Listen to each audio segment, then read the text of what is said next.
Welcome, I'm Nick Tillett.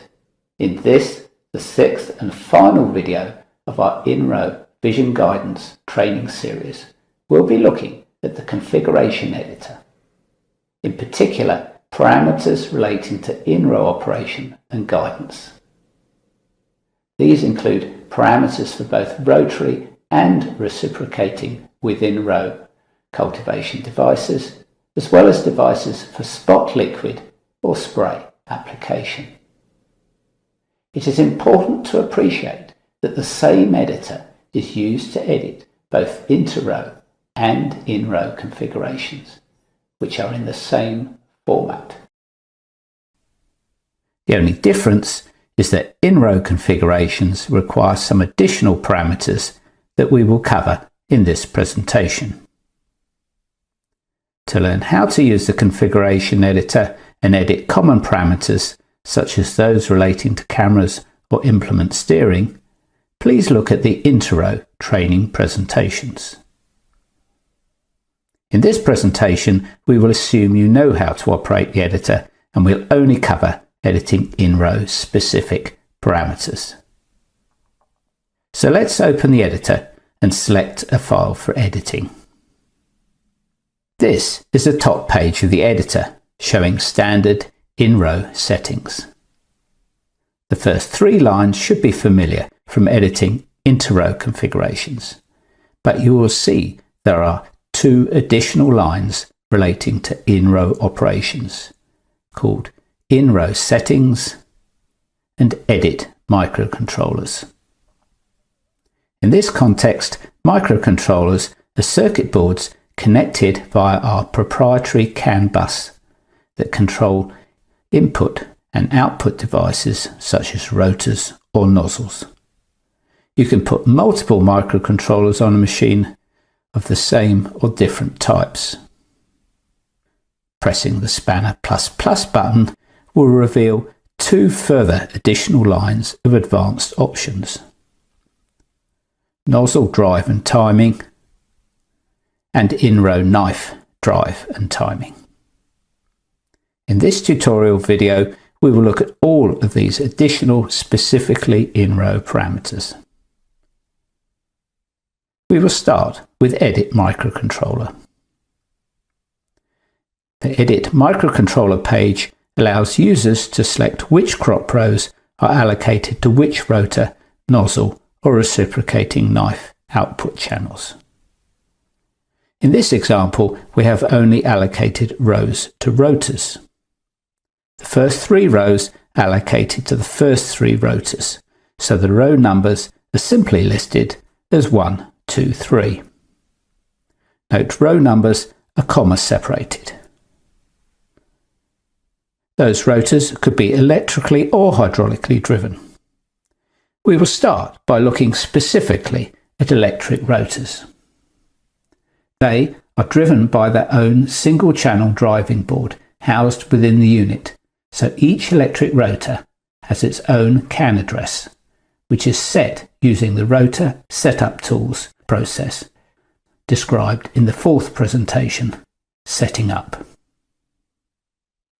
In this illustration, we have three channels corresponding to the three rotors. Remember that row numbers start from 1 and increase in sequence from left to right when looking forward in the direction of travel. If you have two or more cameras, row numbers are allocated from the leftmost camera first. Mapping our three rotor example onto crop rows, it will look like this, with the rotor row number entered as 1, 2, 3 in the configuration.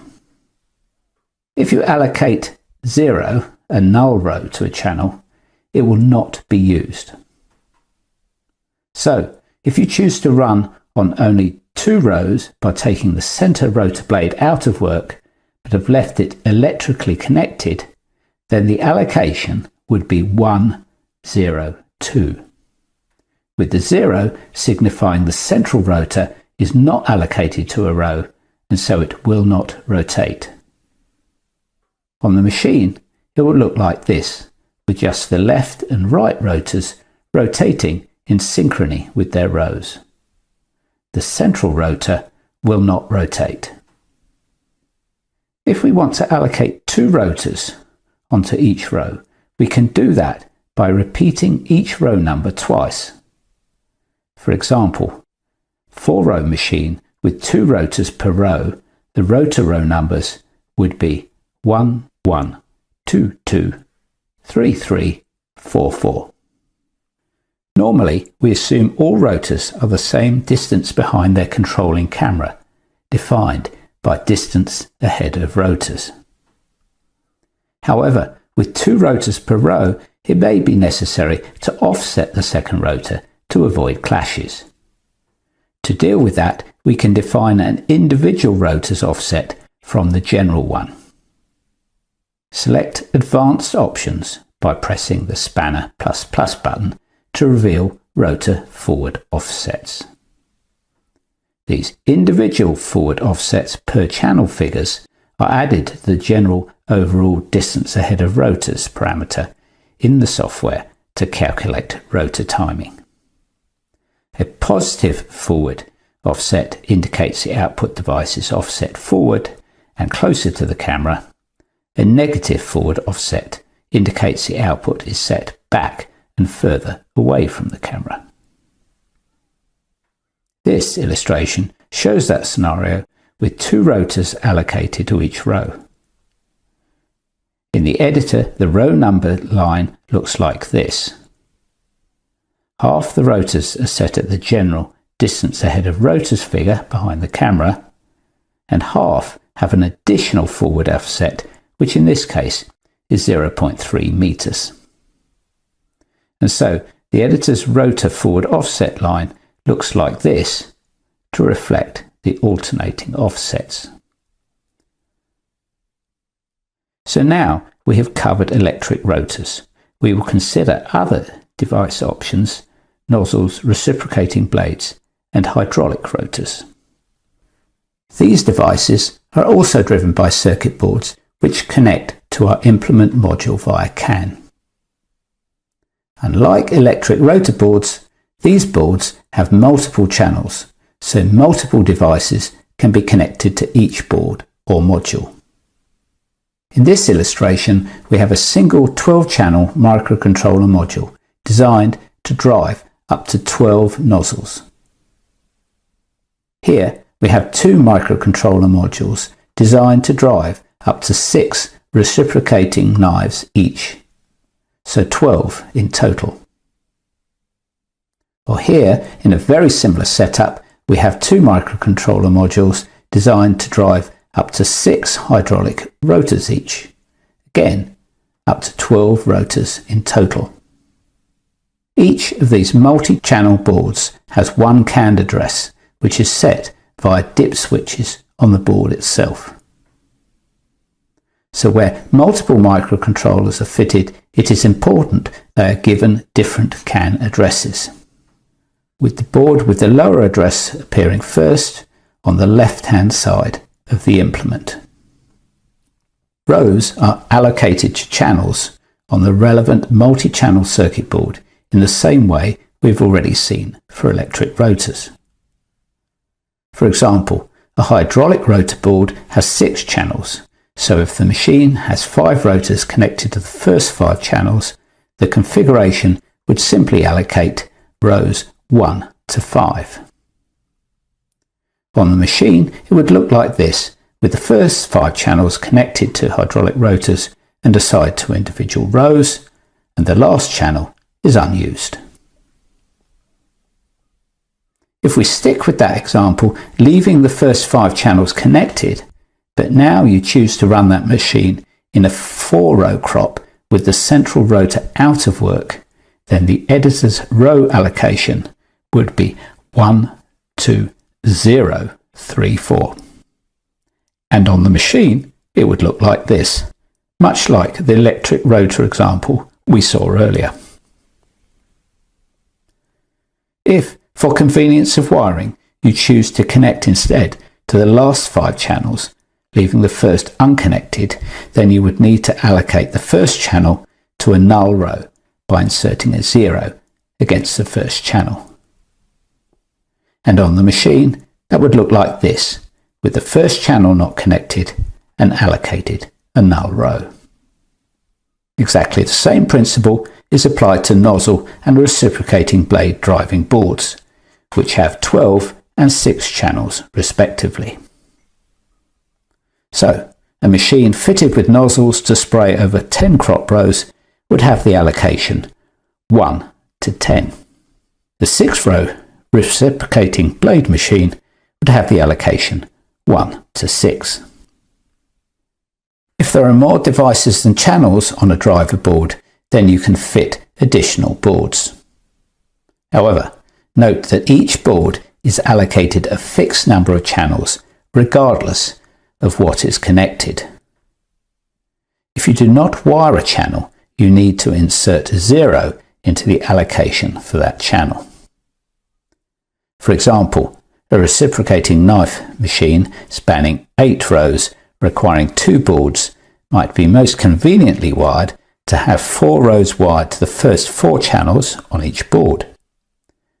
You would allocate rows 1 to 4 to the first 4 channels, but you would have to allocate null rows by placing a 0 against the last 2 channels on that first board, and then allocating rows 5 to 8 to the first 4 channels on the second board. And on the machine, that would look like this, with the unused channels allocated with null rows. Note, it is not necessary to explicitly allocate null rows to the last 2 channels. It is also possible to map multiple devices of the same or different types onto the same row. For example, a machine applying fertilizer to the roots of a plant may wish to spray from both sides of the row to improve coverage. A 4-row machine might have a row allocation 1, 1, 2, 2, 3, 3, 4, 4 to the first 8 channels of a nozzle board. That arrangement would look like this, with a nozzle placed each side of a row, all at the same distance behind the camera. To take another example, we can do 2 operations at once. On a 4-row machine, we can fit 4 reciprocating in-row knives to weed a crop, and also 4 nozzles fitted 0.4 meters behind them, applying nutrient onto individual plants. On a machine, it might look like this. The in-row knife row numbers should be entered into the editor as 1, 2, 3, 4. The in-row knives are all at the general distance ahead of cultivator's figure relative to the camera, and so the forward offsets would all be 0 and displayed as none. The nozzle row numbers would also be entered as 1, 2, 3, 4. But the nozzle forward offsets would all be entered into the editor as minus 0.4 on each channel, as they are all positioned behind the in-row knives. So, having covered microcontroller settings, we will now move on to in-row settings. There are 2 in-row setting parameters that can be changed in the standard mode. The first is the distance between the plants within the row. Ideally, this would be a measured average from a section of the field with a regular plant spacing and should not include gaps where crop plants are missing. This parameter provides a starting point for adjustment of plant spacing from the settings page. Adjustment in the settings page, which is saved between sessions, does not alter this value. The second parameter is disk size. An explanation of disk size and how to select an appropriate disk was given in video 4. This is where you enter that value of the chosen disk. In advanced mode, the editor allows one additional in-row setting parameter to be set, the minimum plant spacing. This is defined as the plant spacing below which the system will decide it cannot fit between two adjacent plants and will prune out one or the other to achieve a more uniform plant spacing. It is set by default to 67% of disc size for rotary cultivators when the disc size value is entered in the standard mode. However, in advanced mode of the editor, you can change this number. It is not recommended to enter a value lower than 67% of the fitted disc size. When using reciprocating knife or nozzle operation in row, you set minimum plant spacing to the minimal acceptable spacing that you want to remain after treatment. Just to remind ourselves about the last two sets of parameters that can be selected from the top page of the editor with advanced options selected. They are nozzle drive and timing and in-row knife drive and timing. This allows level and timing of reciprocation knife solenoid drive voltages to be configured from this screen.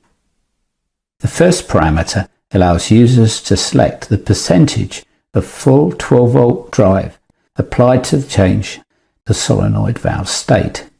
This would normally be set to 100%, in other words, the full 12 volts.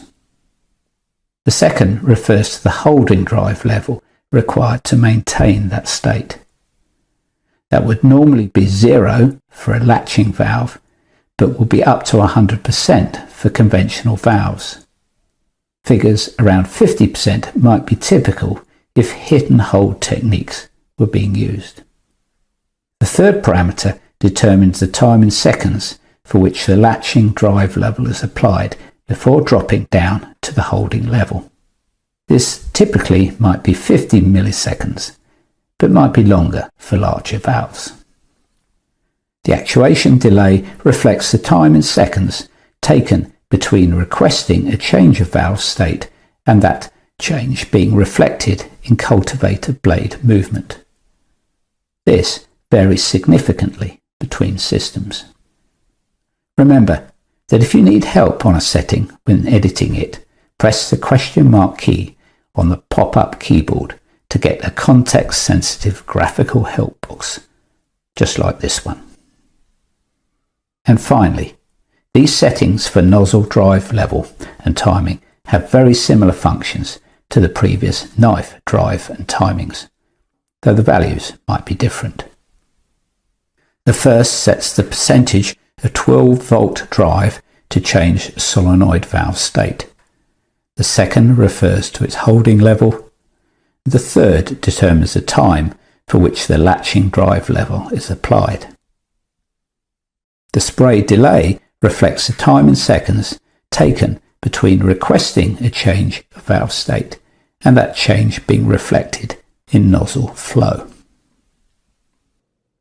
So that's it for in-row configuration editing and our series of supplementary in-row training videos.